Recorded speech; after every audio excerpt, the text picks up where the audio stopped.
కాండం 16వ అధ్యాయం. అహరోను ఇద్దరు కుమారులు యెహోవా సన్నిధికి సమీపించి చనిపోయిన తరువాత యెహోవా మోషేతో మాటలాడి ఇట్లనెను, నేను కరుణాపీఠం మీద మేఘంలో కనబడుదును గనుక నీ సహోదరుడైన అహరోను చావకుండునట్లు అతడు మందసము మీది కరుణాపీఠము ఎదుటనున్న అడ్డతెర లోపలికి ఎల్లప్పుడూ రాకూడదని అతనితో చెప్పుము. అతడు పాపపరిహారార్థ బలిగా ఒక కోడెదూడను, దహన బలిగా ఒక పొట్టేలును తీసుకొని వీటితో పరిశుద్ధ స్థలములోనికి రావలను. అతడు ప్రతిష్ఠితమైన చొక్కాయి తొడుక్కొని తన మానమునకు సన్ననార లాగులు తొడుగుకొని సన్ననార దట్టి కట్టుకొని సన్ననార పాగా పెట్టుకొనవలను. అవి ప్రతిష్ఠ వస్త్రములు గనుక అతడు నీళ్లతో దేహము కడుక్కొని వాటిని వేసుకొనవలను. మరియు అతడు ఇశ్రాయేలీల సమాజమునొద్ద నుండి పాపపరిహారార్థ బలిగా 2 మేకపిల్లలను, దహన బలిగా ఒక పొట్టేలును తీసుకొని రావలను. అహరోను తన కొరకు పాపపరిహారార్థ బలిగా ఒక కోడెను అర్పించి తన నిమిత్తమును తన ఇంటివారి నిమిత్తమును ప్రాయశ్చిత్తము చేసి ఆ 2 మేకపిల్లలను తీసుకొని వచ్చి ప్రత్యక్షపు గుడారం యొక్క ద్వారం వద్ద యెహోవా సన్నిధిని వాటిని ఉంచవలను. అప్పుడు అహరోను యెహోవా పేరట ఒక చీటిని విడిచిపెట్టే మేక పేరట ఒక చీటిని, ఆ 2 మేకల మీద 2 చీట్లను వేయవలను.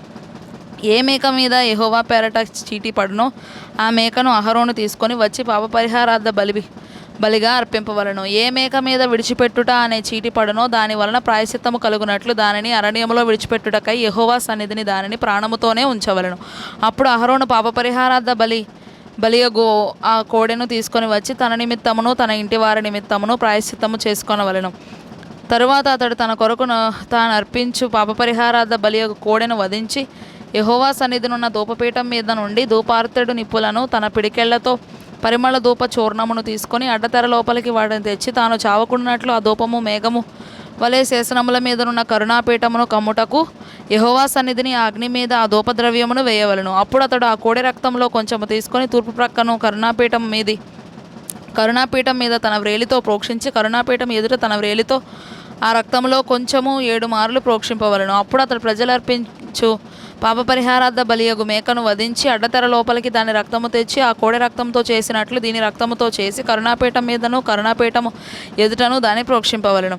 అట్లు అతడు ఇశ్రాయేలీల సమస్త పాపములను బట్టి అనగా వారి అపవిత్రతను బట్టి వారి అతిక్రమములను బట్టి పరిశుద్ధ స్థలమునకు ప్రాయశ్చిత్తము చేయవలను.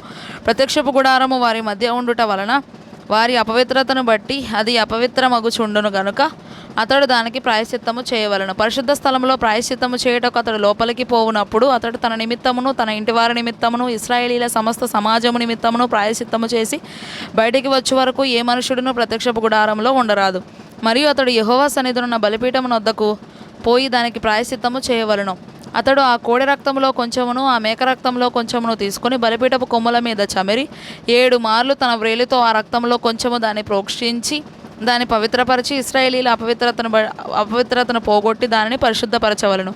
అతడు పరిశుద్ధ స్థలమునకును ప్రత్యక్షపు గుడారమునకును బలిపీఠమునకును ప్రాయశ్చిత్తము చేసి చాలించిన తర్వాత ఆ సజీవమైన మేకను దగ్గరకు తీసుకొని రావలను. అప్పుడు అహరోను సజీవమైన ఆ మేక తల మీద తన 2 చేతులు ఉంచి ఇశ్రాయేలీల పాపములన్నీయు అనగా వారి దోషములన్నీయు వారి అతిక్రమములన్నీయు దాని మీద ఒప్పుకొని ఆ మేక తల మీద వాటిని మోపి తగిన మనుషుని చేత అరణ్యంలోనికి దాన్ని పంపవలను.